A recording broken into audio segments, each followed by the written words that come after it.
Are we live?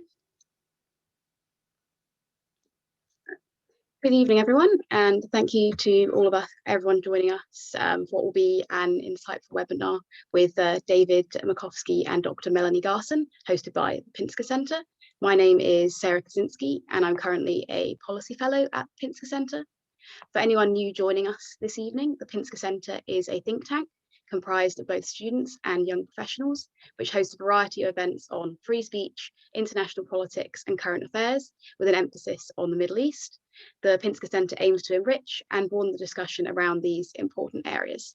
If these topics are of interest, be sure to like the Pinsker Center's Facebook page if you have not done so already. You can also find us on Twitter, YouTube, Instagram, and LinkedIn, where we'll be able to keep up to date with all of our online content. So our speaker this evening is David Makovsky. Mr. Makovsky is an author and academic. He is the Ziegler Distinguished Fellow at the Washington Institute and director of the project on Arab-Israel relations. He is professor in Middle East Studies at the Johns Hopkins School of Advanced International Studies. And from 2013 to 2014, he works in the office of the U.S. Secretary of State as a senior advisor to the Special Envoy for Israeli-Palestinian Negotiations. He is also the current host of the podcast Decision Points, which features interviews with scholars and practitioners on key moments on the U.S. Israel relationship. Mr. Makovsky will be addressing the topics of elections, emotions, and egos, focusing on the future of U.S. policy in the Middle East. In conversation with Mr. Makovsky will be Dr. MELANIE GARSON, who is a mediator, lawyer, and senior teaching fellow in international conflict resolution and international security at University College London, where she teaches several courses, including post-war development, international negotiation, and the future of conflict in the digital age. She has also worked as Director of Development and New Programs at the Center for Jewish-Arab Economic Development. Thank you again to our distinguished speakers, and I hope that you all enjoy the event. Over to you. Thank you so much, Sarah, and thank you so much at the Pinsker Center, as ever, for bringing us together today for a really exciting conversation. And most of all, thank you so much to Professor Makovsky, who is joining us today in a very turbulent time. So we've called this talk today, Elections, Egos and Emotions, to sum up a Middle East that's a vastly different Middle East that President Biden has inherited than the last time he was engaged in foreign policy. And at the same time, one where the Middle East is not his focus necessarily, because he has, and we all knew this, that his platform was not bringing foreign policy center stage. However, we have these three critical elections going ahead. And I'd like to start where we really think with elections, egos and emotions, thinking about Iran. And particularly because out of all of those are strategically the one that seems to be the most pressing after the pandemic, and the question of this timing of re-engagement into the Joint Comprehensive Plan of Action, and do you think whether this is going to be something they will re-engage in before the election? Is there a strategic value to that, or should it wait until after the election? Okay, well, first of all, thank you, Professor Garson, Dr. Garson, for having me, and thank you to the Pinsker Center for organizing. Look, I want to be humble.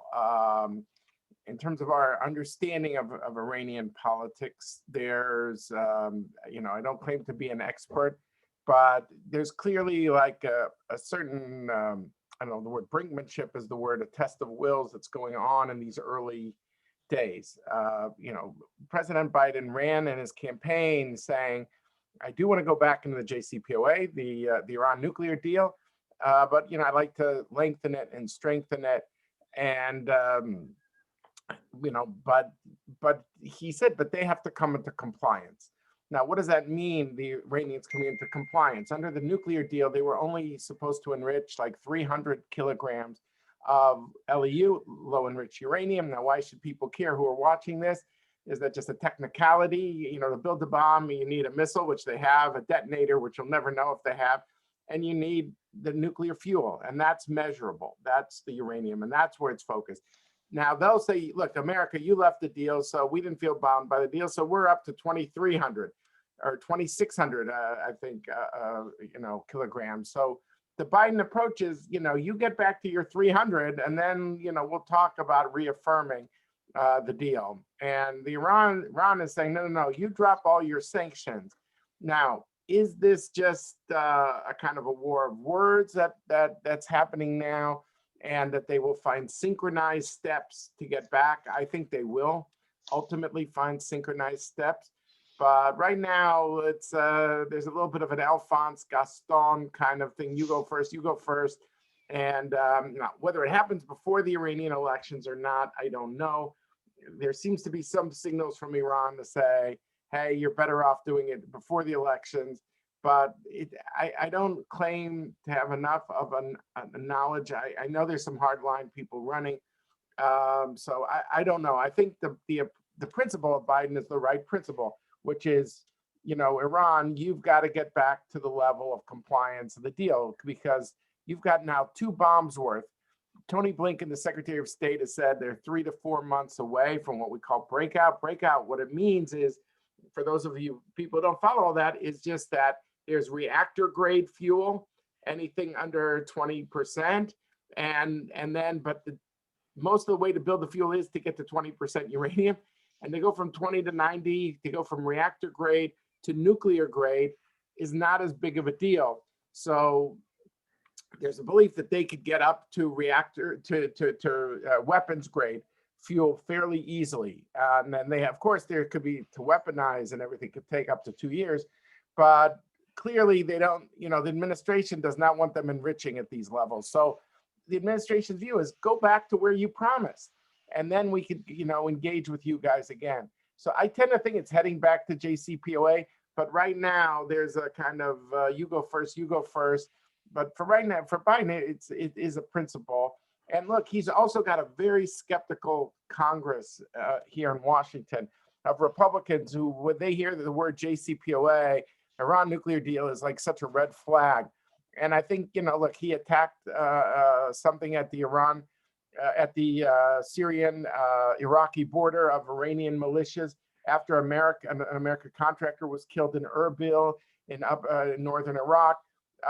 You know, he's trying to also show at home that he is not Obama, that there's some lessons from the past, that this is not going to be an administration that's going to be considered too enthusiastic, but believes that certain benchmarks must be met by the other side.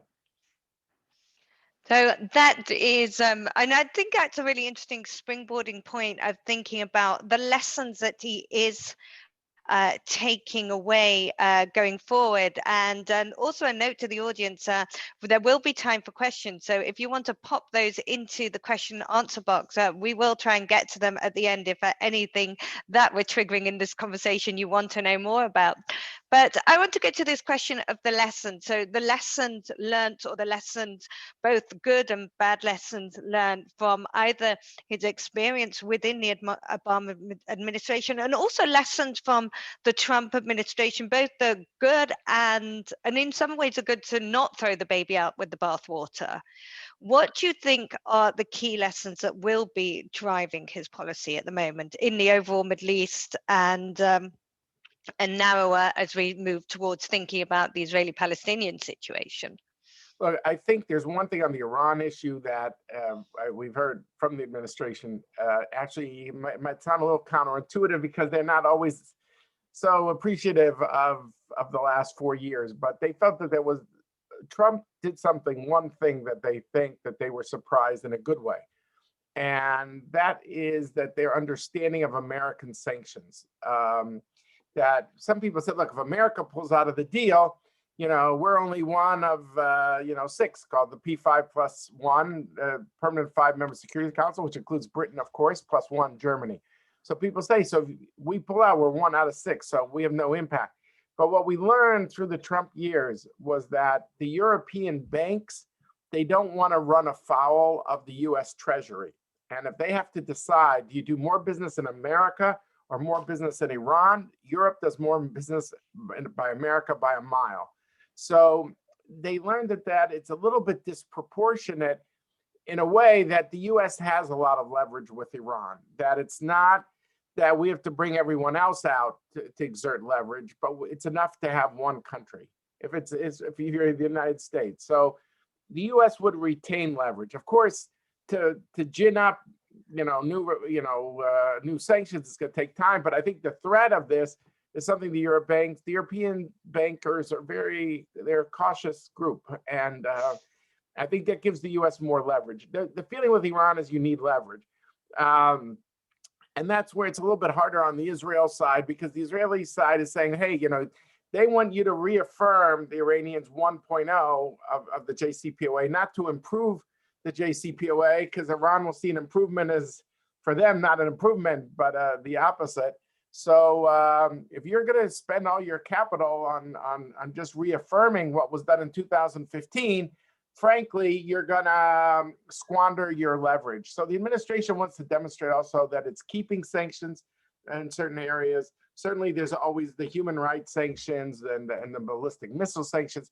I think, and this thing, what I was saying to you about the power of the Treasury, it's a case of where I think they feel that the Trump period has actually given them more tools than they thought, than they realized before they left office. So I think that's a positive case. On the negative side, look, you could say Trump was very good at maximal economic pressure if you look at metrics of the Iranian economy. But look, at the end of the day, by the end of the administration, they were enriching at 20% uranium. So, I think a fair-minded view of leverage is it's not just economic leverage, it's political leverage, and having alliances make a difference. And that's where the U.S. has been blessed with its European partners, like with Britain and France and Germany and others.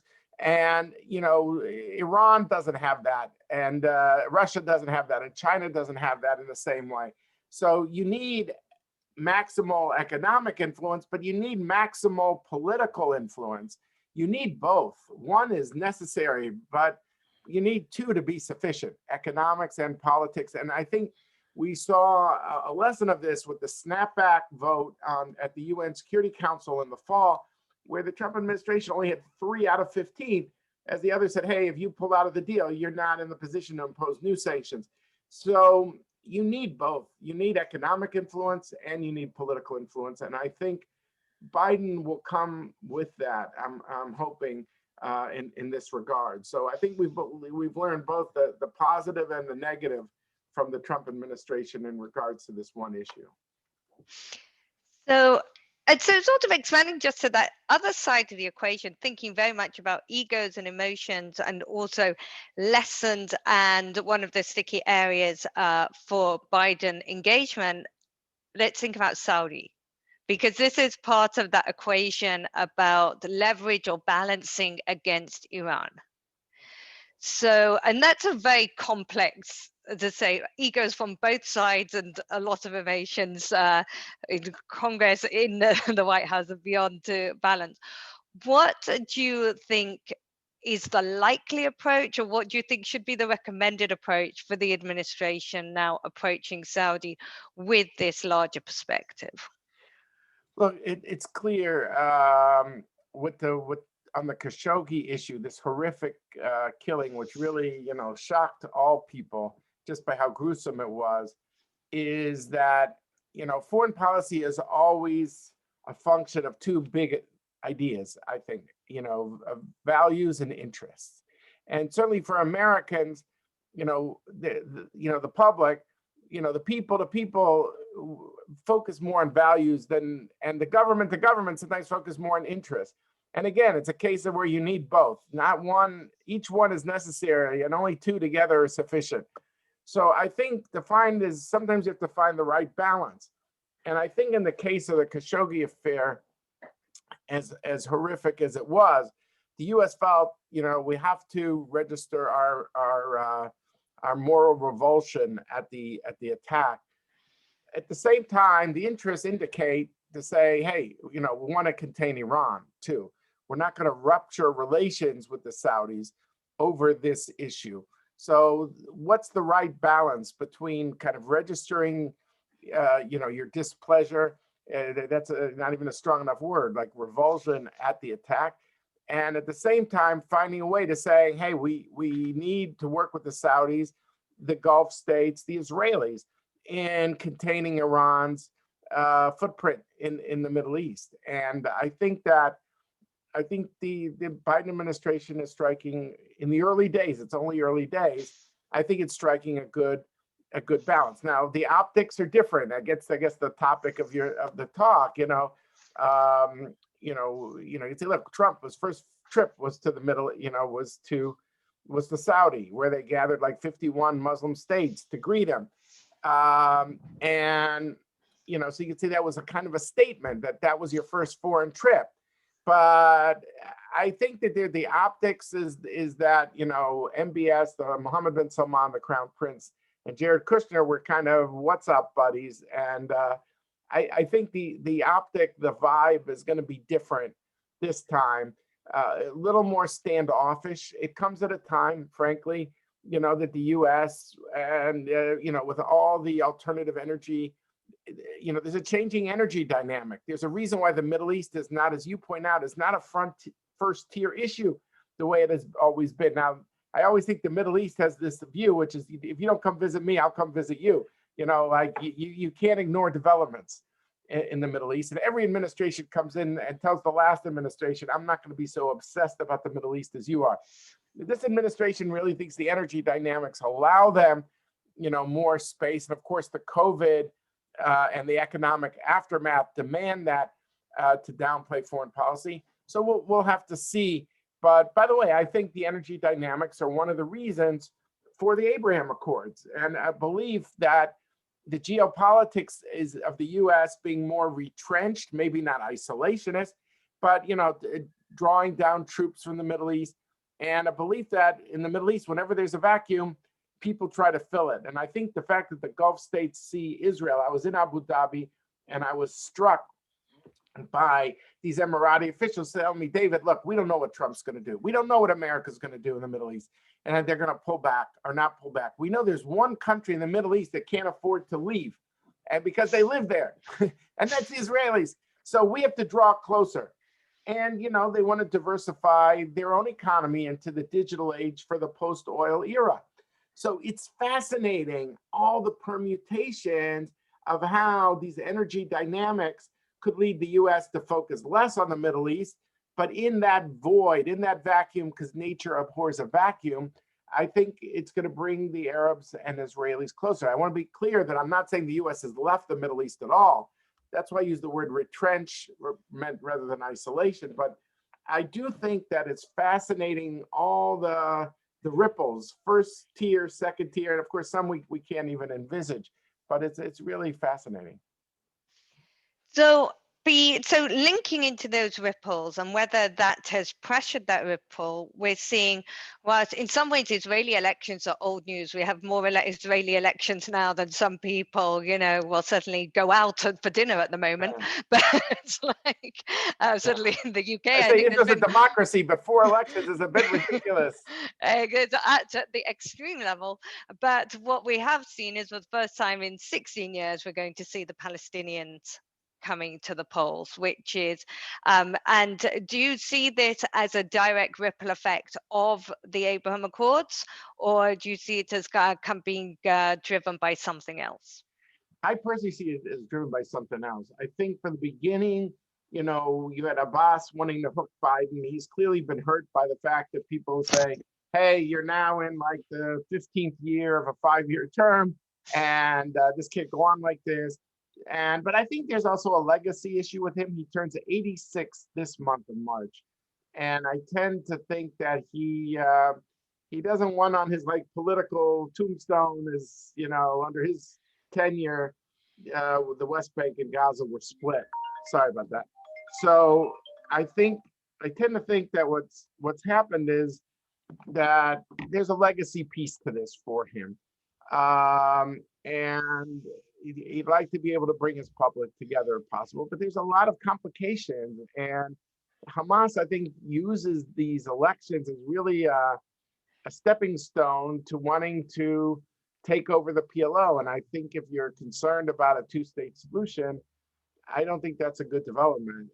So I think there's a lot of complexity here that needs to be ironed out. I'm a little worried that Abbas hasn't thought through all the implications of all this. And, there's American legal requirements and all this too, and all this. So I'm just worried that he kind of got this idea to hook Biden. At the end, Biden's got 1,000 other things to think about. But I'm concerned that I just hope elections are thought through carefully, and I'm not convinced of that right now. I'm using a little bit of a British understatement.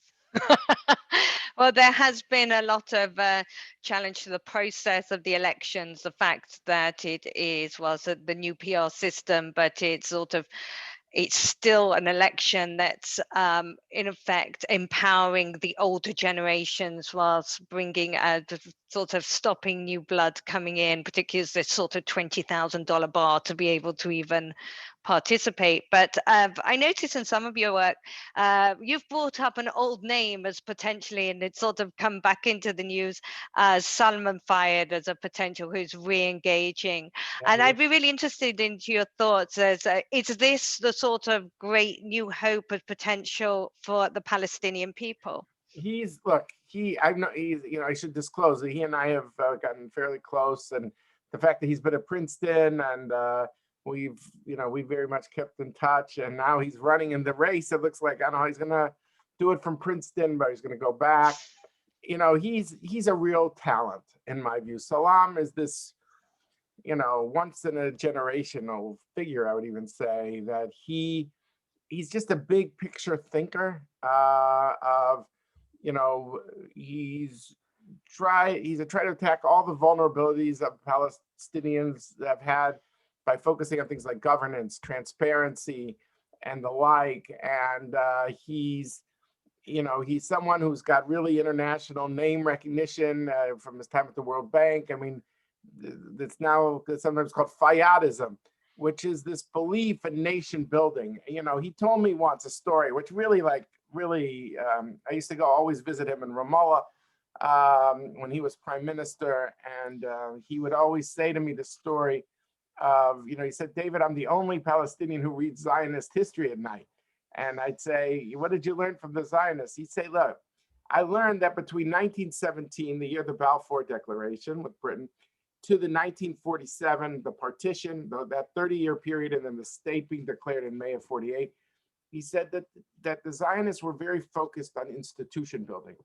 And, he would tick off for me. He said, I didn't know all the names. He said, the hospital, right? I'd say the Hadassah Hospital. And he'd say the sick fund. I'd say Kupat Cholim sick fund. The trade union, the Histadrut, the banks, a lot, the universities. And we went through it all. He said, so I realized by building the institutions in advance, he said to me, by the time they had declared the state, they'd already built the state. He said, and that's the page of the Zionist playbook that we as Palestinians have to pursue. And so I was struck by that. And I think of him as someone who, I hope his best days are still ahead of him, who thinks on these terms of nation building and transparency. He put their budgets on the internet. He really changed the way of the way people, certainly in Washington, saw Palestinian governance during those few years of his leadership. But unfortunately, the people around Abbas were suspicious of him and pushed him out, I think because they were used to doing business the old way, and he was bringing in a new way. I'm not saying I agree with everything he says. I think he's right in what he kind of says, like, final status negotiations. In other words, the final negotiations on all the core issues between Israel and the Palestinians are not exactly around the corner. So he'd rather use the time and engage in the rebuilding of Gaza. But that requires a new relationship with Hamas. But he said it got to be internally focused, internal, not to try to keep doing the same old thing about externally focusing with the Israelis. I think reconstruction is right. I have my doubts whether, Hamas would go along with this, and whether their goal was, instead of becoming more like the Palestinian Authority, would try to make the Palestinian Authority more like them. I think this is open to debate, but I think he's a very positive force, and I really pray that he somehow becomes more active in Palestinian politics, because he's a thinker and a doer.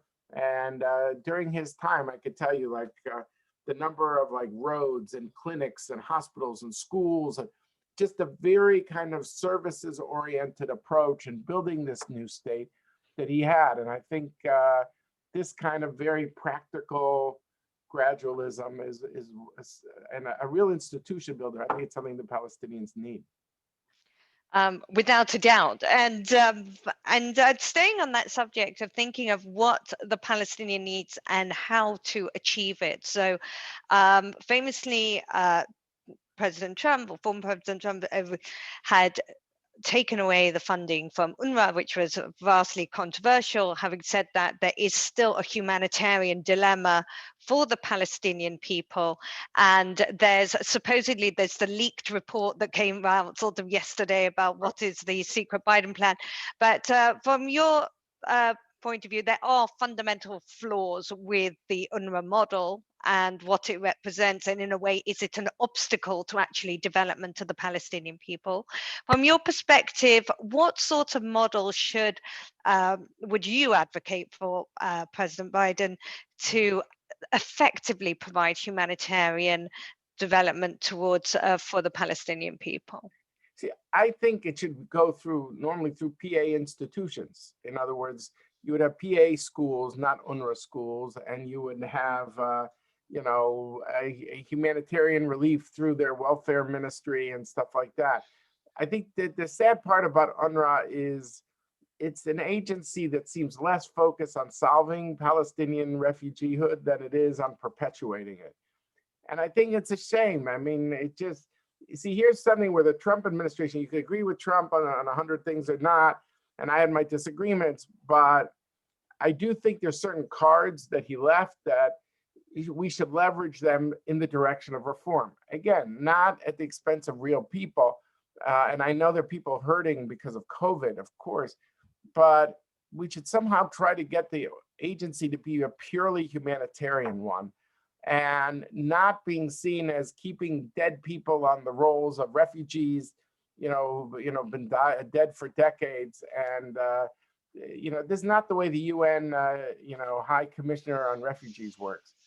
It's its own agency, and it's just got a certain ideological twist that I think gets in the way of that humanitarian mission. And I think, if you can't bring all the money to the education and welfare ministries, at least try to reform the agency so it focuses on the humanitarian concerns, which everybody wants, because everyone wants people to live in dignity on both sides.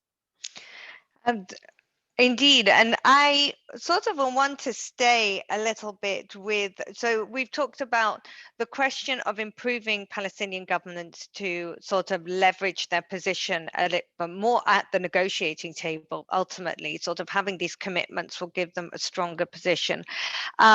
Just thinking about their position within this wider spectrum of the Abraham Accords, which of course they've sort of been sidelined, and the question of to what extent, and this goes back to egos and emotions, are they able to get back in play into this wider Abraham Accord sort of picture? It's a great question. It's a great question, and we don't fully know the answers. I mean, sometimes it's really important to know how far things have come. Okay, in 1967, I know you know, but others might not.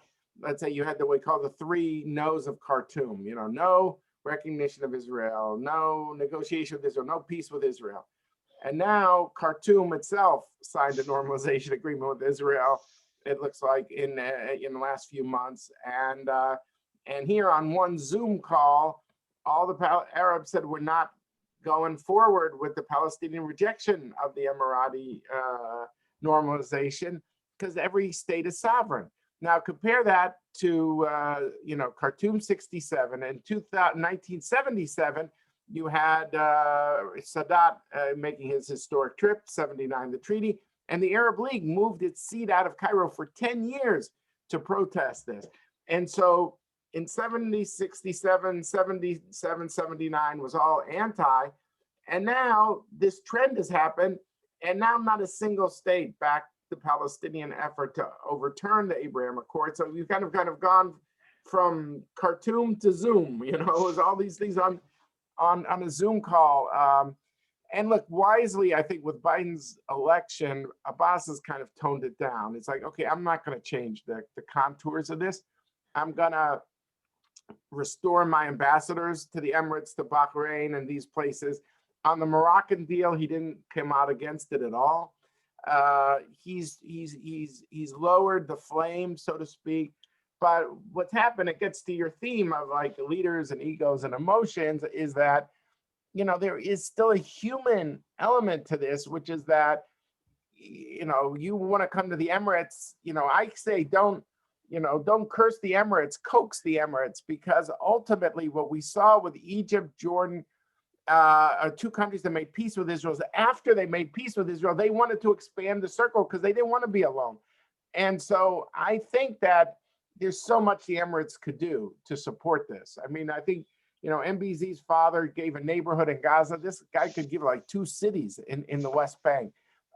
Use them. Don't look at this as if people remembered one sentence of everything I said, this should not be a bypass road. This could be a bridge. And think of it not as a zero-sum either or proposition, but use the Abraham Accords for peacemaking. And I tend to think that this is needed, but on the human level, MBZ is being cursed at, in the streets of Ramallah. I think he's been burned in effigy, his photos been burned in effigy, has been burned. So, and these people are human beings at the end of the day. So you're going to say, okay, give me the rundown on Emirati-Palestinian relations.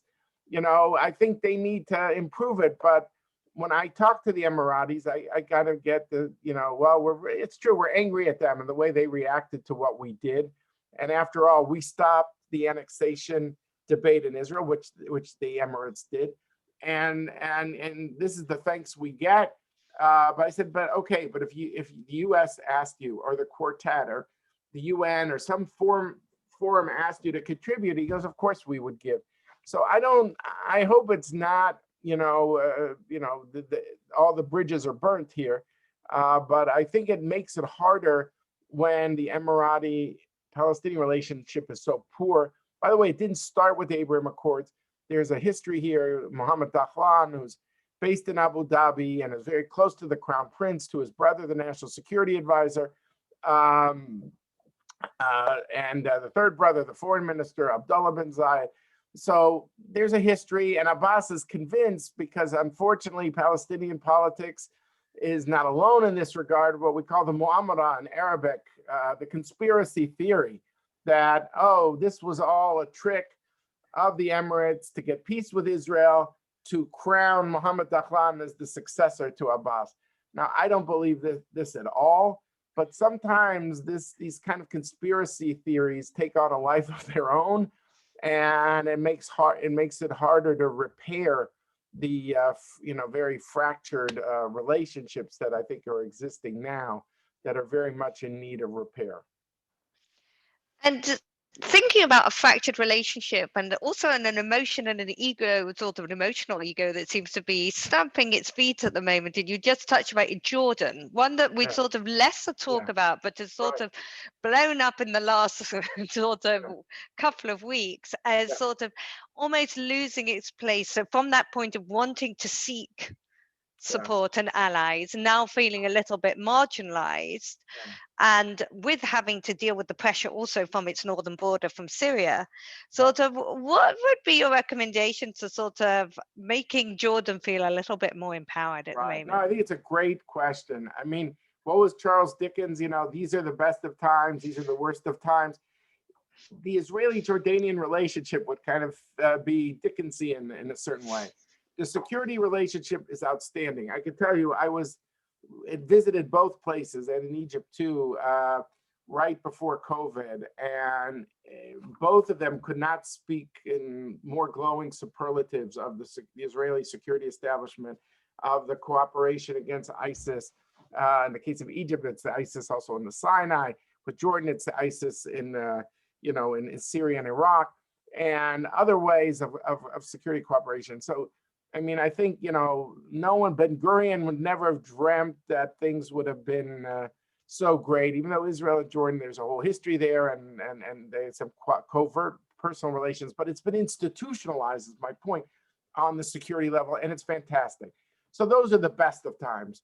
The worst of times is, unfortunately, the personal relationship between King Abdullah and Prime Minister Netanyahu. I hate to use this phrase, but is essentially poisonous. They each think the worst of the other, and each one thinks they take the other for granted. I mean, you would almost need a human psychologist on this one.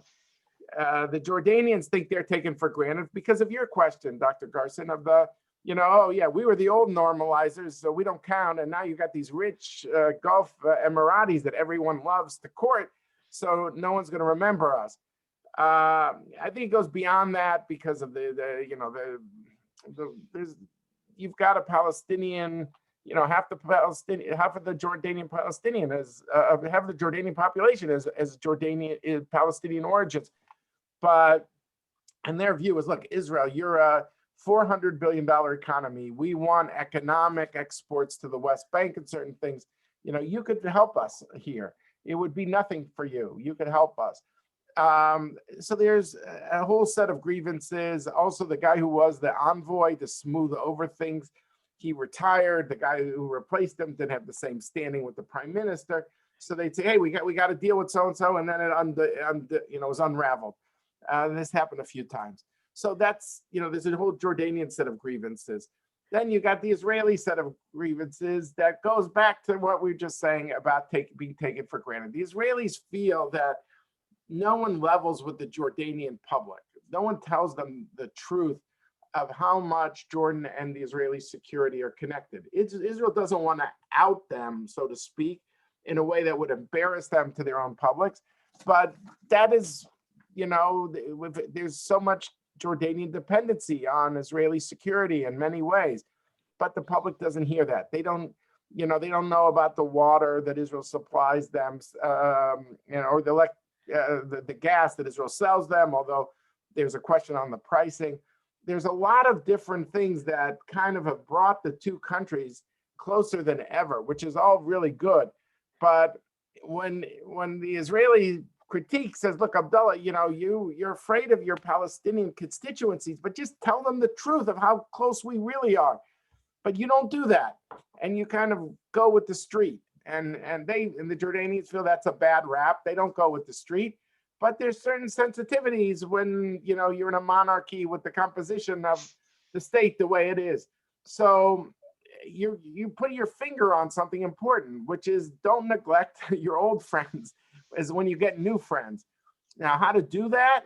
I would wish there would be some of these economic projects that the Jordanians have suggested that would be examples of how to bring the countries closer. But the Jordanians will tell you quietly, David, we know our relationship with Israel is strategic, but they're not used to it. They're not going to go on the BBC and on ITV or in the British Times or the Independent and talk to journalists that way. They're just not. And therefore, if I was in Britain reading newspapers, I'd only get a very skewed view of that relationship. When it's a much more split screen relationship, excellent security relations, but very poor political relations at the top. A bit like a 30-year-old marriage, that's sort of, and the head's being turned by the hot new girlfriend. It's a way of putting it. And I want to, just before we go to questions, touch on one, and it links to all this, and particularly to the Palestinian question about triggering emotions and sorts of potentially trying to use leverage, not necessarily using leverage well, is the ICC. Yeah. and sort of how that plays into it, and how that can be, and then you talk about this in your paper a little bit, of how that can possibly be leveraged to smooth the pathway forward. Can you speak a little bit more towards that? Look, I'm not an international law expert, but it just seems to me that on one hand, you talk to Palestinians privately and you say to them, do you think this conflict is going to be solved in a court of law? No, it's a political conflict, not a legal conflict. So on one hand, there's that recognition. On the other hand, they feel like this is a way this is leverage to tweak Israelis and but the thing is, like I said, Israel and the PA, they do a lot of stuff behind the scenes that the public doesn't see in a good way.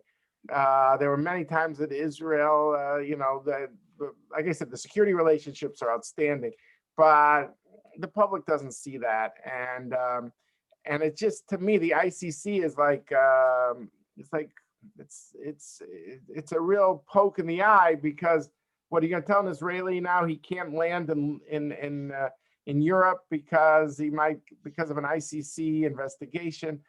I don't think it's going to bring Israelis and Palestinians closer. I think it's going to prove to be much more divisive. It won't solve the conflict. And there's no substitute for sitting together and trying to resolve differences. And whether it's through political negotiations, whether it's human to human, people to people contact, why can't you have Palestinian kids coming to Israeli high schools, Israeli kids coming to Palestinian high schools?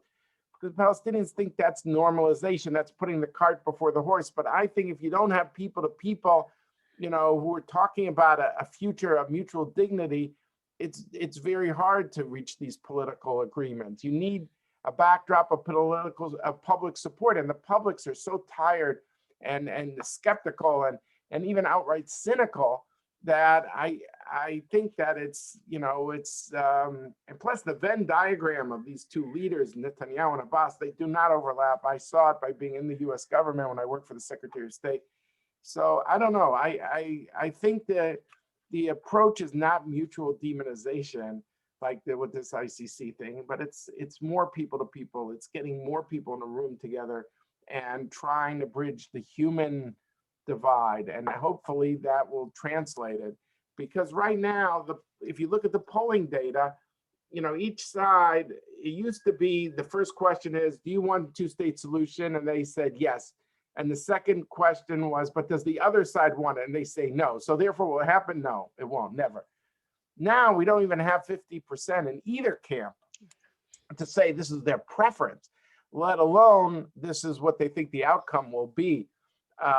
So I'm just concerned that they've grown apart for so long that it makes getting together harder. And I think this idea of demonization with the ICC is just going to make things even more and more complicated. Oh, wow. From someone who started their career working on the original people-to-people program projects, I know the value of reinstituting and the need to get both spaces to be able to rehumanize and step away from this demonization. I want to say, Dr. Garson, I'm not saying that people-to-people is, again, sufficient. I just think it's necessary. And it's a component. It's really, everything is much harder when you don't have it. Absolutely. I want to take some time to turn to some of the questions we have. And I'd like to start with an interesting one. We're talking about where you've talked about the US possible retrenchment, is where does that gap, does it leave an opening for China? And also sort of where the USA starts to shift more to the Asia Pacific, like how is China going to feature in this balance that we're seeing? That's a very good question. I don't have great answers. I don't think they see themselves as supplanting the United States, although you could say if the US becomes more energy and efficient or independent even, and China is the one that needs the Straits of Hormuz, shouldn't they do more in the Gulf? But I don't see that happening. I don't see the US relinquishing that kind of strategic role anytime soon. I think China's trying to make friends, with its Belt and Road initiatives. Israel has its own outreach with China, but it's not as a strategic, as a replacement for his main strategic partner, which is the United States. And anytime I think that, the U.S. and Chinese priorities are going to clash, Israel will defer to the American side. And there's been a very robust conversation in U.S. Israel official talks on China and what is okay for the U.S. and what is problematic. So I think this is that kind of dialogue on where's the line and where to go. But I think at the end of the day, Israel will be deferential to America. But I think the questioner is right to ask these questions of how much does China fill in the gap and in what ways? And I'm not sure we know the full answer to that yet. I do see what Arab states are doing when they want to show displeasure, like, oh, America, you're asking us about our human rights record. Well, we'll go buy a weapon system from China or Russia or something, to show you who we are, that we're independent of you. Yeah, okay, but I don't see any of these countries saying, would you rather have China instead of the U.S.? I haven't heard anyone saying they would. So I don't know. I don't see this as an immediate issue, but I think it's worth drilling down more and more in the coming decades, short of that, in the coming years, to see where the Chinese trajectory is. But I don't see right now, I don't see the U.S. being replaced at this point. Thank you. And so turning back to thinking about Gaza and the Palestinians, and particularly, we talked a little bit about the institution building side. Do you think there's any figure who can really turn the tide on extremism or some of the extremist rhetoric? That is there somebody that has that sort of inspirational power to help the Palestinian people step away from it? Fantastic question. I don't know. I really don't know. I mean, it's so been intertwined in the nationalist struggle, and this conflict's gone on for so long, and the demonization is so long. It's hard for I don't see a Palestinian Martin Luther King right now emerging. But what I do see is this, and maybe you and I are similar, that we're looking for signs, for cracks, for openings, and I think what you want to do is optimize those openings. And I think the 2-year de facto ceasefire between Israel and Hamas in Gaza, you could say, well, it's tactical, isn't it? Is it a strategic shift or a tactical shift? Maybe each side would say it's tactical. But I do think that Sinwar, who I do think is a terrorist, and I don't want to sugarcoat any of this, I do think he believes that he's going to be judged by his own people if he's improved their lives economically. And Israel has said, well, if that's your metric, we can work with this. And I think you're seeing some economic openings as a result. There was an operation against the PIJ, the Islamic Jihad guy, Palestine Islamic Jihad guy in the fall, I believe. And Hamas didn't get involved. Their view is, we're not in this. We're working on the ceasefire with Israel. So I would love to, if there was an inspirational figure. I don't see it at the moment. But what I wonder is if the reality creates its own new environs. I noticed that in the fight against Sinwar, the guy who challenged Sinwar and barely lost, he didn't challenge him on the ceasefire. He challenged him on other grounds, but not on the ceasefire with Israel. So, if the head of Hamas, who was a hardened terrorist, if he's got the view that it's kosher to have a ceasefire with Israel, then I wonder if you just gradually expand that envelope. Now, I want to be clear. I don't want to be misinterpreted. I know this is being recorded on Facebook or YouTube or others. I'm not suggesting, I don't think there's going to be an Israel-Hamas peace. I think Israel's partner is the Palestinian Authority. And ironically, the PA has been tougher on Hamas than Israel. Israel's afraid of a pressure cooker environment in Gaza. And the PA thinks you got to squeeze Hamas more. So it's very interesting the way this has turned out. But at the end of the day, at least the PA, I think, believes that violence is not the way, that 2 states is the way. And so I wouldn't want to undermine the PA, but the Abbas is showing no interest in getting into Gaza. He sees it as like a sick bed and he just wants to stay away. It's like, okay, you guys want to do it, you deal with it. I'm not in this. And so I don't think in this case, Israel's view is, okay, you have the luxury to say, I'm not getting involved.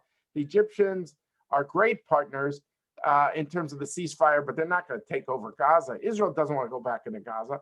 So Israel's view is, okay, but okay, you got to find a modus vivendi. And so I think with Gaza, it's going to be a gradualist kind of change of environment based on the ceasefire that hopefully will be deepened, and people will want to protect it because if they see improvements like a new water aquifer or new electricity plants and stuff like that. Key infrastructure has just begun in certain areas. Even Israeli gas is going to be coming to Gaza, which is hard to believe. But, I mean, the visionary would be a guy like Fayyad, in my view. He would be an inspiration, but I don't see Abbas just making him the envoy for Gaza at this time.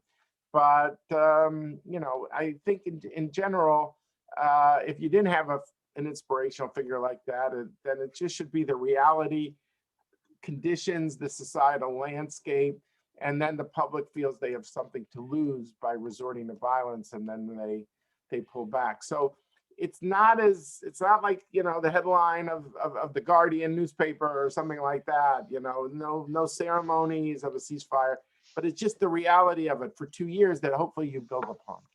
I think so. I think for every day that there's quiet, people value the quiet more. And in some ways, we talk about external events, even COVID to some way contributing to that people have a bigger enemy to worry about, that people begin to get used to the normalized peace rather than by seeping it in, inshallah.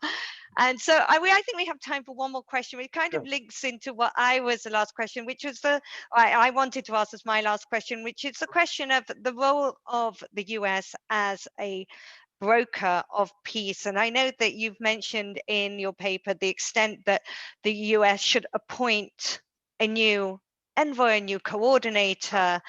So my question would be to link those two. Where do you see, is the US an effective broker of peace in this agreement? Can the Biden administration have this influential role? I know it becomes a holy grail for every administration that comes in, sometimes to its detriment, and in its good-natured wishing to do it. And the question is, if there was an envoy or there was a coordinator, who do you think that should be? I don't want to get into personalities, but I would say this. I think, look, and we didn't have time to really fully develop it. I'm sorry about me on my side, and so I see this as an opportunity. When I say bridge, not bypass road, what I mean is to somehow weave together, be a weaver, and weave together a movement on the Abraham Accords with a movement on peacemaking. What would be an example would be Saudi Arabia. That for Israel is clearly the biggest fish. And I don't know, because of King Salman's age, and he's more of an old school guy believing, we did the Arab Peace Initiative 2002, that the Palestinians go first. Once they get what they want, we'll normalize, but not before them. But what's changed is in 19 years since the Arab Peace Initiative, you have a situation that the Middle East, these Arab states don't want to put their own bilateral interests with Israel on hold anymore. And that's why the Emirates, they see all the advantages with Israel. I mentioned about the diversification of their economy for the post-oil period, the digitalization, the other high-tech opportunities, for Israel. Certainly when they look at the Emirates sovereign wealth funds, $1.3 trillion, for startups and high-tech and other things. They're like, wow. So there's all these opportunities. There's the Iranian threat. There's the jihadi threat. There's the fact that America's pulling back. All this together is like, the Gulf states are saying, hey, we don't want to defer our interests for another 19 years like we've done the last 19. We don't want to wait for the Palestinian issue. And that's where the region, I fear, is passing the Palestinians by if they don't get on the train. Now, what we need to think creatively out of the box is, how do we weave it together? How do we bring it together? How do we somehow bring in, the Saudis don't do a full normalization because of the king's view, but they do a partial normalization. And maybe Israel and Abbas can't do a grand deal anyway, because the Venn diagram, does not overlap sufficiently on these core final status issues. So what if you just said, though, but Israel, we're not going to slide into a one-state reality. We're not going to build outside the security barrier.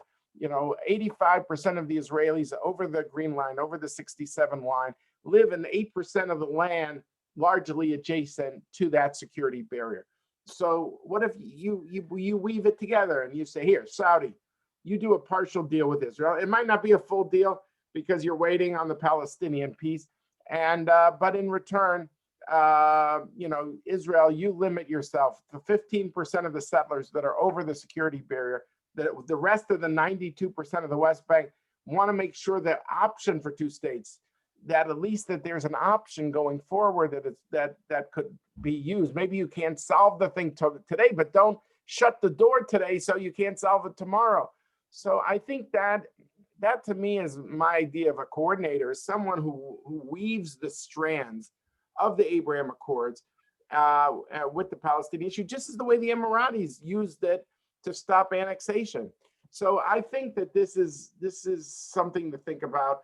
It's true, what you've said is accurate, is like for the administration, this is now not a priority because they're very dispirited that Bibi and Abbas can really narrow their differences given all the problems of the past.